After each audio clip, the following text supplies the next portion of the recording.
अस्सलाम वालेकुम नाजरीन, मैं सादिया खालिद हूँ। यकीनन आप लोग खैरियत से होंगे। पाकिस्तान में इस वक्त एक सियासी रस्साकशी की सी सूरत हाल है।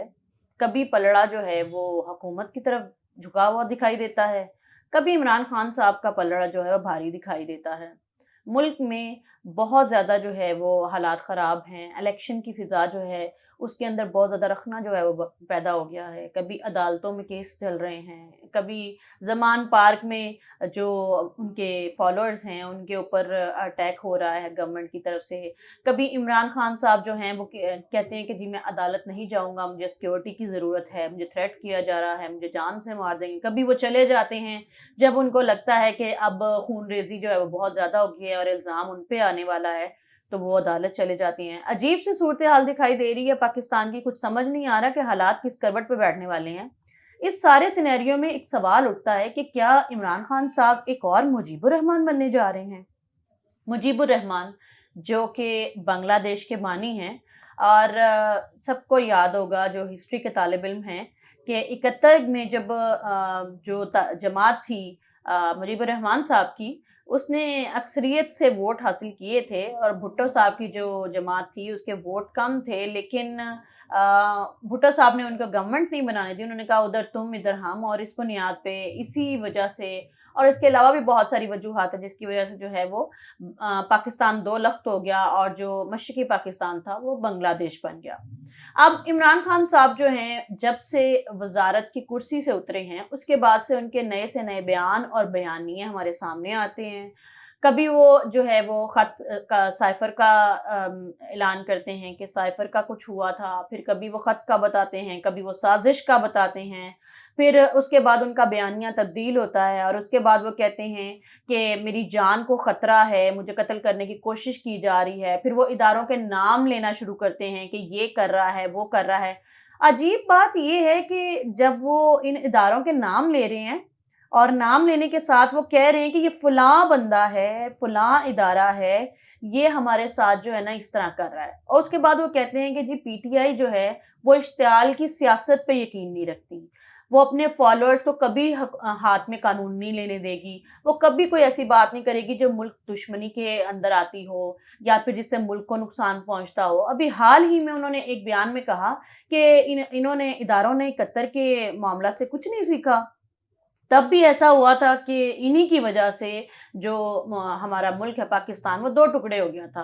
अब भी यही इदारे हैं जो कि एक पाकिस्तान की सबसे बड़ी सियासी पार्टी को अपने खिलाफ खड़ा होने पे मजबूर कर रही है। ये एक इनडायरेक्ट थ्रेट है। डायरेक्टली इसको थ्रेट नहीं कह सकते, इनडायरेक्ट थ्रेट है ये इदारों को कि देखें जी पहले 1971 में मुजीबुर रहमान साहब ने ये किया था तो अब हम भी ये कर सकते हैं।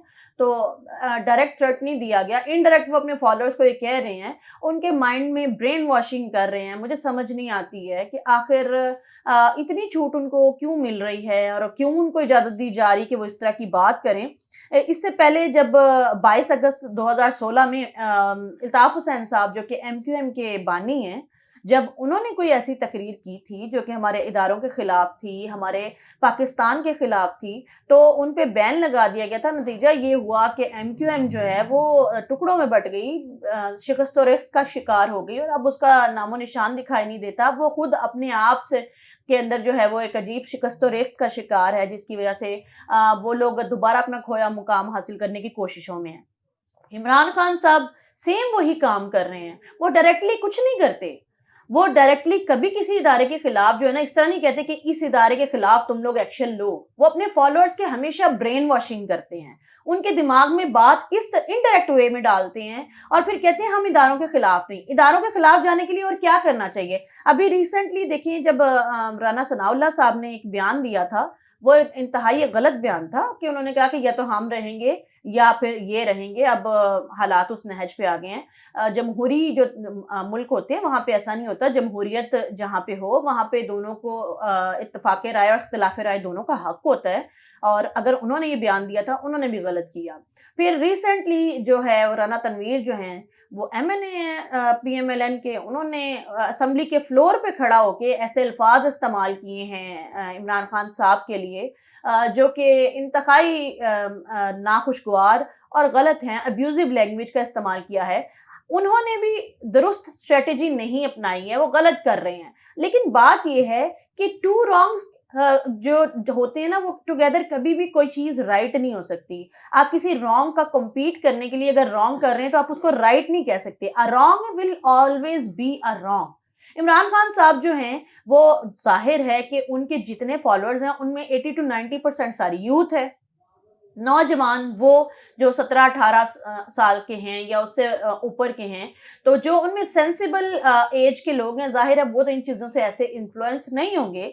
लेकिन जो इनसेंसिबल हैं, जो बिल्कुल यंग बच्चे हैं, जाहिर है उनके दिमाग में इस हद तक नफरत पैदा होने लगी है अपने इदारों के लिए, पाकिस्तान के लिए, कि वो कुछ भी करने को तैयार हैं। और अगर इमरान खान साहब ने उन्हें किसी दिन ये खतरा पैदा हो गया कि उन्होंने ये कहा कि इस मुल्क को जो है इसमें तोड़ फोड़ करो और यहाँ पे तबाही ले आओ, तो वो ये भी करेंगे जैसा कि अभी रिसेंटली जमान पाक में हुआ, जिसको इन्होंने आज़ादी की जंग का नाम दिया। याद रखने की बात है कि इमरान खान साहब के दौरे हुकूमत में जब तहरीक लब्बैक के ऊपर जो है वो हमला हुआ था और रोजे की हालत में उन लोगों को शहीद किया गया था, तो तब इन्होंने इसको जमहूरियत का नाम दिया था। इमरान खान साहब की हुकूमत में रोजेदारों को, निहत्ते रोजेदारों को कत्ल किया गया था और तब इनके हुक्मनामे के ऊपर जो है पुलिस और इदारों ने गोली चलाई थी उनके ऊपर। फिर इमरान खान साहब के दौरे हुकूमत में जो है वो साद रिजवी साहब जो हैं उनको अरेस्ट किया गया था, जो कि तहरीक लब्बैक के बानी हैं। तो अगर उनको अरेस्ट किया जाना जो है वो जस्टिफाइड है, अगर तहरीक लब्बैक के लोगों को कत्ल किया जाना या उनके ऊपर जो रियासत है उसका फोर्सफुल अटैक करना उस इमरान खान साहब के दौर में जस्टिफाइड है, तो फिर आखिर ऐसा कैसे हो सकता है कि एक चीज इमरान खान साहब के दौरे हुकूमत में तो जस्टिफाइड है, लेकिन वो जैसे ही तख्त से उतरते हैं और दूसरी किसी पार्टी की गवर्नमेंट आती है तो वही चीज जो है वो इनजस्टिफाइड हो जाती है और फिर वो अपने फॉलोअर्स को, अपने सुनने वालों को, अपने चाहने वालों को ये कहते हैं कि जी मुझे मारने की कोशिश की जा रही है। लोगों के जो दिमागों में पॉइंट करते हैं, छोटी छोटी चीजें डाले जा रहे हैं। नतीजा ये हो गया कि आपकी अपनी जो कौम है, खास तौर पर जो यूथ है, और पाकिस्तान के खिलाफ है, पाकिस्तान के इदारों के खिलाफ है, सोशल मीडिया पे बैठ के खुद इनको गालियां दे रही है। इतनी नफरत हो गई है कि अगर खुदा न खास्ता कल को इंडिया, इजराइल या अमेरिका पाकिस्तान पे हमला कर दें तो ये कभी फौज के साथ खड़े नहीं होंगे। सिर्फ इमरान खान साहब की मोहब्बत की वजह से इन लोगों ने अपने मुल्क का सोचना छोड़ दिया है।